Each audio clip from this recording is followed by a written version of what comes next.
De Marcos, capítulo 1, vamos ler apenas 3 versos. Marcos 1, de 29, do verso 29 ao verso 31.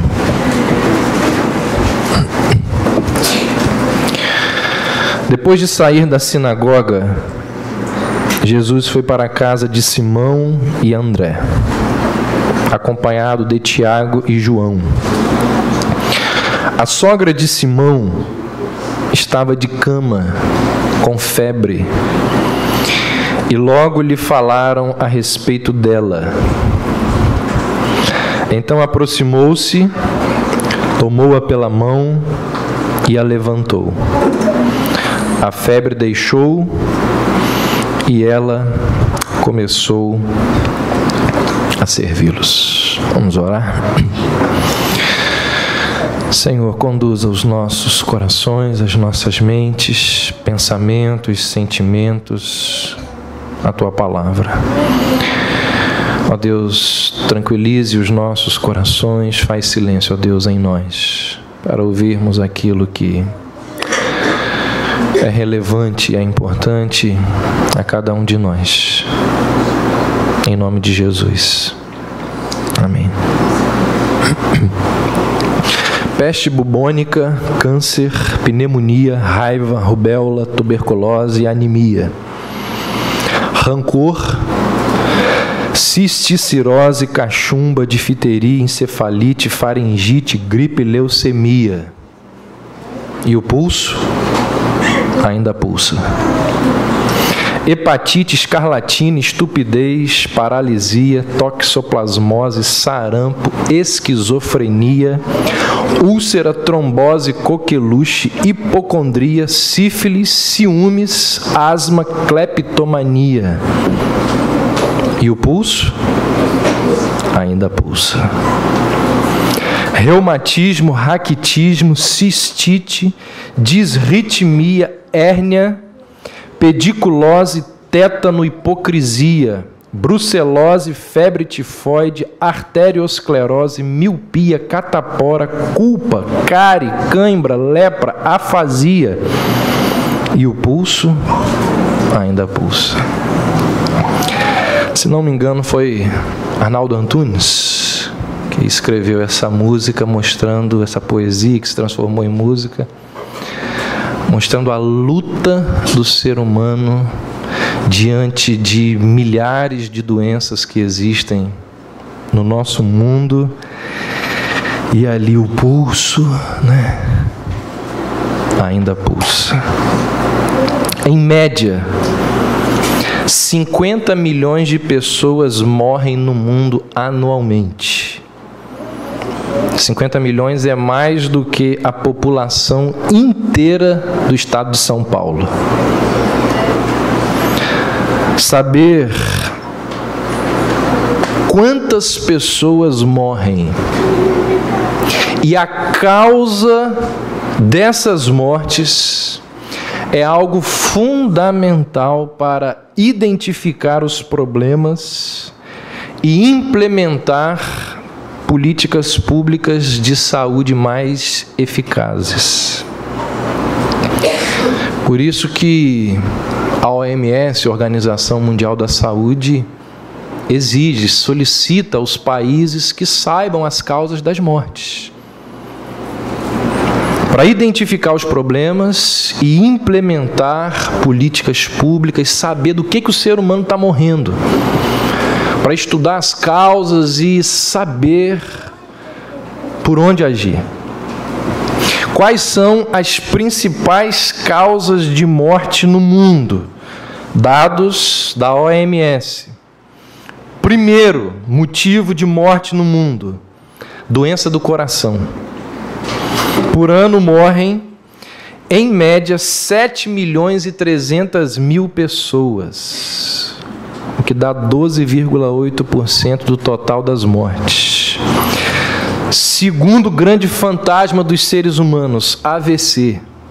6 milhões de pessoas morrem no mundo por ano, vítimas de AVC. Terceiro, doenças inflamatórias, 3.500.000 pessoas. Quarto, doenças pulmonares, 3.200.000 pessoas. Quinto, acredite você ou não, diarreia, 2.400.000 pessoas. Ganha do próximo que vem, AIDS, 1.800.000 pessoas. Sétimo, câncer, está em sétimo lugar, 1.300.000 pessoas. Oitavo, tuberculose, 1.200.000 pessoas. E nono, diabetes, 1.100.000 pessoas.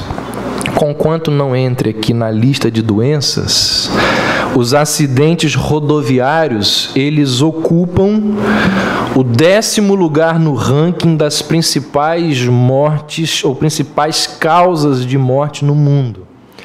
1.200.000 pessoas morrem anualmente vítimas de acidentes de trânsito. E aí nós temos um número absurdo de 50 milhões de pessoas que sofrem acidentes não fatais nas estradas. E aí vale uma observação, que esses números, eles são números mundiais. Isso significa que em alguns países essa classificação pode variar. Por exemplo, o câncer, que está em 8º lugar, dependendo da região, do país, ele pode subir para 3º ou para 2º em alguns países. Então você pensa assim, nossa, o câncer está em 8º lugar nessa lista, eu vejo tanta gente morrendo de câncer no Brasil.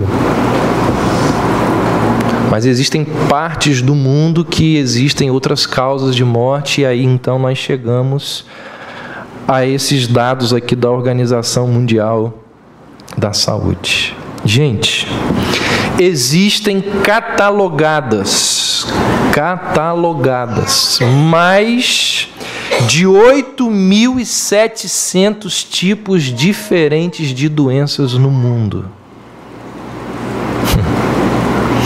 Esse número pode ser bem maior, dizem os cientistas, porque definir doença não é algo simples de ser feito. Os especialistas no assunto concordam que pior que morrer, muito pior do que morrer, é o processo de morte. Pior do que morrer é o processo de morrer. E esse processo de morte, ele está diretamente relacionado com alguma doença. Se você não morrer de acidente de carro, alguma doença vai tirar você dessa vida. E começa naquele momento o processo de morte. Começa naquele momento em que a pessoa percebe, ela sabe que existe algo diferente e grave dentro dela. Alguma coisa está acontecendo comigo. E se as coisas não mudarem, e se eu não melhorar, o meu fim é a morte. É o chamado processo da morte. A pessoa percebe que a sua contribuição para essa vida começa a diminuir. E quando vai chegando no estágio final, quase que termina. Os relacionamentos começam a se dissolver por causa da doença grave. Ela não tem como mais frequentar os mesmos lugares. Não tem como mais ver as mesmas pessoas. O fantasma da dor que a leva a ficar acamada aparece como uma realidade, o negócio vai se intensificando. E é durante o processo da morte que a pessoa se dá conta de que nunca mais nunca mais jogará bola, nunca mais sairá com os filhos, nunca mais ela vai ao cinema, nunca mais ela vai à praia, ao shopping, à igreja. Ela sabe que entrou num processo que muitas vezes é irreversível. Raramente ela voltará à igreja. Nunca mais trabalhará fazendo aquilo que gosta. Terá muitas dificuldades de encontrar novamente a família reunida. Nunca mais vai viajar. Quando entra no processo de morte, nunca mais vai fazer as coisas que sempre fez. Muitos nem podem mais andar. Muitos vão ter aí, durante o processo de morte, seríssimas restrições alimentares. Muitos no processo de morte vão ter dificuldade de dormir. Nesse momento da vida, inicia-se a deterioração do corpo e muitas vezes da mente. A dor começa a se espalhar, surge a possibilidade da pessoa se tornar um peso para os amigos, para os parentes. Nesse processo de morte, as pessoas ao redor começam a dizer meias verdades para proteger o enfermo. Não fala tudo. Não fala do negócio como o negócio realmente é. No processo de morte, as visitas do médico é mais rápida. Porque o médico sabe que é irreversível, não adianta perder tempo ali. Vem para saber se está com uma dor a mais, se ele pode ajudar. Se você estiver no hospital e o médico começar a te visitar rápido, não são só os médicos. Amigos, quando chegam e você percebe neles nervosismo e apreensão, tem alguma coisa que não te contaram. Você está num processo de morte. Os enfermeiros dizem que no processo de morte, no princípio a esposa beija o marido. Dá um beijo lá na boca do marido, aquele selinho. Depois já dá um beijo no rosto. Depois um beijo na testa. E finalmente ela sopra um beijo do outro lado do vidro. É um processo de morte.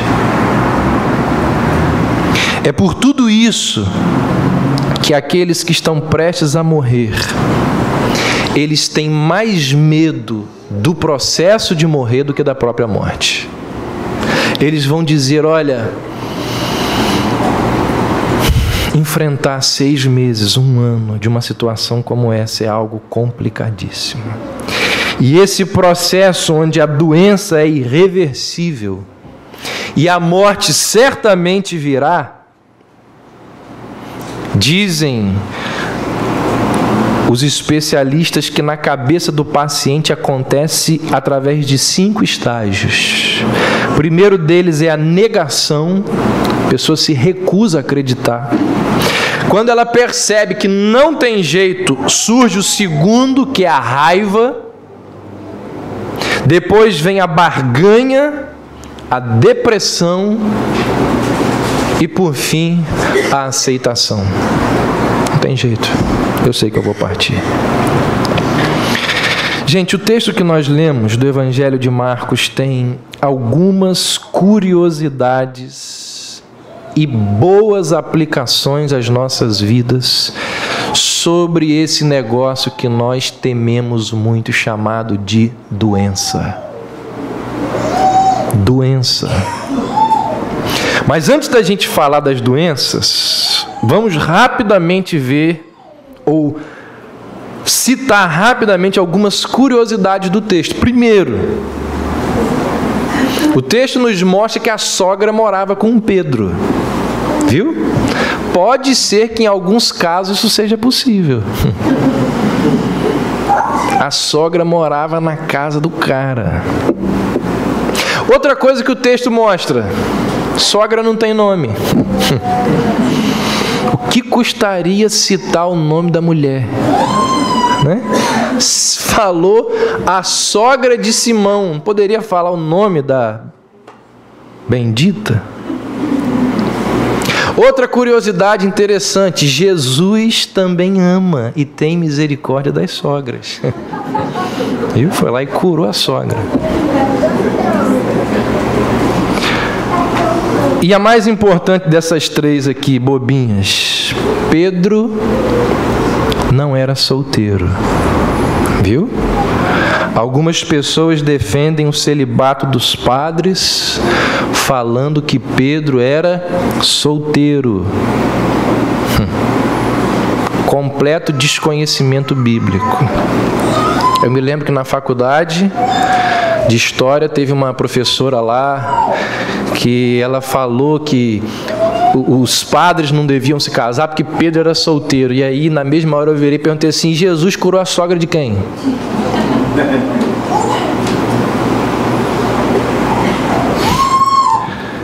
Desconhecimento bíblico. Diz o texto que, depois de passar o dia na sinagoga, Jesus foi para a casa de Pedro e ficou sabendo da enfermidade da sua sogra. Olha o que diz o verso 30.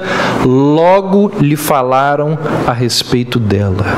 Então os discípulos mostram a Jesus a enfermidade daquela mulher, acreditando que Jesus podia fazer alguma coisa.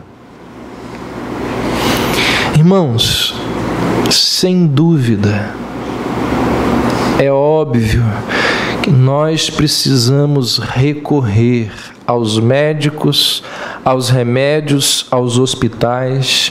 Nós devemos buscar todos os recursos humanos que estiverem ao nosso dispor. Contudo, a gente não pode se esquecer que nosso maior e primeiro recurso deve e precisa ser o nosso Deus. Como que nós esquecemos disso? Isso aqui é algo muito lamentável na nossa prática. Nós buscamos todos os recursos e só depois é que nós vamos orar. E aí a gente faz aquela confissão lamentável que não deveria estar presente nos lábios de nenhum cristão, que é: agora o que nos resta é orar. Que coisa feia. Em qualquer situação, nós devemos seguir o exemplo desses camaradas aqui. Nós devemos apresentar as pessoas enfermas ao nosso Deus. Seja uma simples febre, ela estava com febre. Seja um câncer terminal. Seja uma dor de cabeça, seja uma infecção generalizada, seja uma gripe, seja um acidente gravíssimo. Infelizmente, a nossa tendência é de não buscarmos ao Senhor quando as coisas são pequenas. Febre, dor de cabeça, gripe, essas coisas a gente resolve com remédio.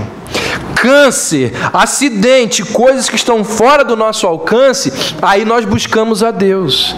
Mas a Bíblia nos ensina a buscarmos a Deus em todas as situações, mesmo naquelas que são as menores. Então, para aliviar a dor de cabeça, eu tomo remédio, mas eu também devo orar. E quando eu faço isso, eu não estou levando a Deus um simples probleminha, porque Deus tem que gerir e administrar os problemas mundiais, não.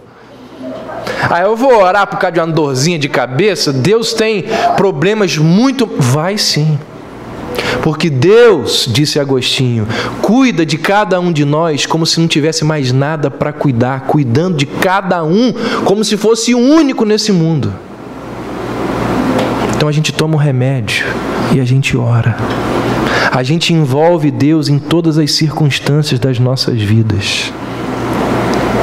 O que o texto nos lembra é que nós precisamos falar, colocar diante de Deus as nossas dores, porque ninguém é tão compassivo e tão disposto a aliviar as nossas dificuldades como o Senhor. Você deve se lembrar que quando Lázaro adoeceu, Marta e Maria fizeram o quê? Imediatamente mandaram avisar a Jesus que ele estava enfermo. Mandaram a notícia dizendo: está enfermo aquele a quem amas. Salmo 52, o salmista diz assim: entregue as suas preocupações ao Senhor e Ele o sustentará. Sua doença não te deixa preocupado, não? Se lhe deixa preocupado, é motivo de você entregar ao Senhor. 1 Pedro 5,7: lancem sobre Ele toda a vossa ansiedade, porque Ele tem cuidado de vós. Você está com uma febre que não passa 3, 4 dias. Lance sobre Ele a vossa ansiedade. Filipenses 4: não andem ansiosos por coisa alguma, antes, em tudo, pela oração e súplica com ações de graças, apresentem seus pedidos a Deus. Então, olha só, a Bíblia nos ensina a apresentarmos a Deus, seja coisas grandiosas, seja uma simples febre como a sogra de Pedro. Outra verdade que o texto nos lembra acerca dessa porta pela qual a maior parte dos seres humanos vão passar para sair desta vida para outra, que é a doença. Um dia, eu e você, se não morrermos de acidente de carro, não formos assassinados, ou não cair um raio na nossa cabeça. Vocês acham que não pode cair raio, não? Sabe qual é o país que mais morre gente vítima de raio no mundo? Você está nele. Se não for acidente de carro, assassinado, raio, tubarão. Vamos parar por aqui, senão a gente vai voltar naquelas listas lá daquelas mortes terríveis, né? Se você não morrer de repente, você vai enfrentar alguma doença. Ninguém está imune, livre, isento de ficar doente. Pelo contrário, por causa da nossa alimentação, viu, Ana Paula? Por causa da nossa alimentação, por causa da nossa ociosidade, e aqui é bom não citar nomes, né? E de várias outras circunstâncias, nós adoecemos cada vez mais, não é? Sendo assim, quando a doença chegar, como é que nós vamos nos comportar?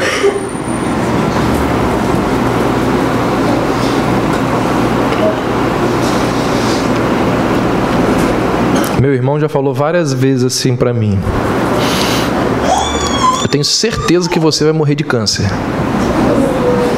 por causa da minha alimentação. E de vez em quando eu paro para pensar: o dia que eu tiver com câncer, como que eu vou agir?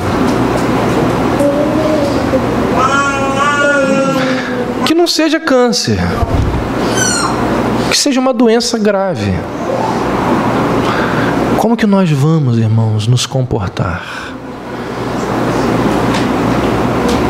E se a gente tem pregado aqui ao longo dessas semanas sobre a morte, e como eu estou defendendo aqui, para a gente morrer, normalmente nós vamos passar por um processo de morte que envolve alguma doença.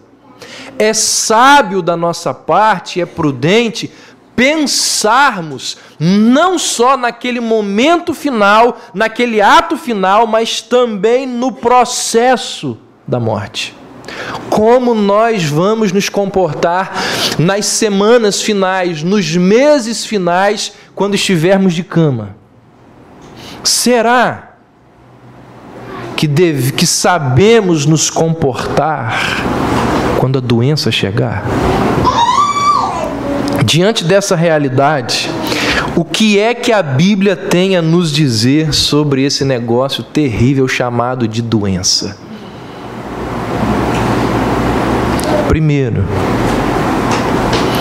Primeira coisa, e isso você que não é muito firme na palavra de Deus, você que não frequenta essa igreja, porque quem frequenta essa igreja já ouviu isso várias vezes.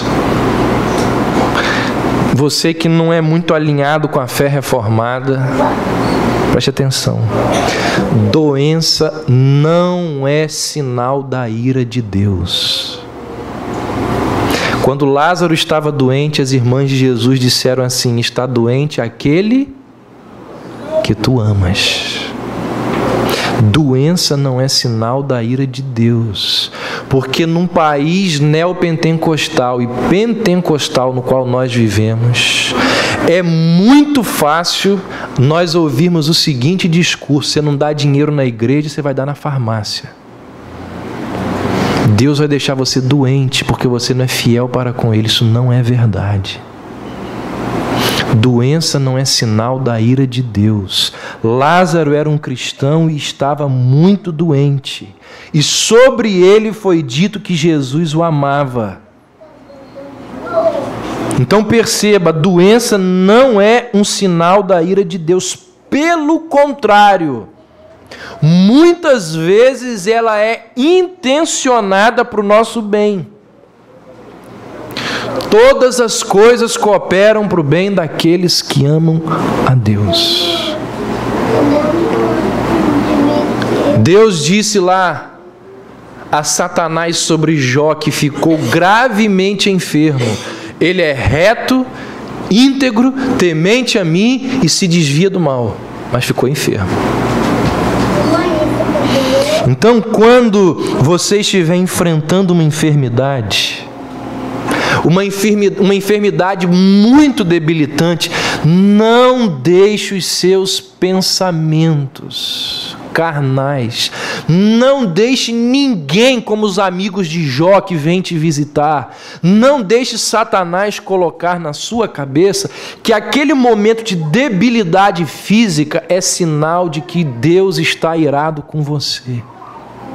Lázaro nos mostra que mesmo aqueles que Jesus ama ficam adoentados. Gente, num mundo cheio de vírus, cheio de bactérias, cheio de doenças contagiosas, é a coisa mais natural do mundo nós ficarmos doentes. Segundo, a doença é algo muito humilhante. Doença é algo humilhante. Esse é um dos nossos medos da doença, porque ela nos humilha. A sogra de Pedro estava na cama, sem poder fazer absolutamente nada. Naquele momento de doença, ela estava como uma inválida. Não tem como sair da cama. A doença nos tomba, a doença não deixa a gente levantar. Ela só pôde se levantar e fazer o que ela estava acostumada a fazer depois que Jesus a curou. Não ter o que fazer diante da enfermidade é algo que nos humilha. É algo que nos humilha. Quando nós enfrentamos uma situação que está além do nosso alcance, quando nós passamos por um contexto em que nós não temos o que fazer, isso nos humilha. Isso nos mostra quão dependentes nós somos, quão pequenos nós somos. Gente, a doença faz um homem fortíssimo, cheio de saúde, ficar igual uma criança. A doença faz com que um homem corajoso, que não tem medo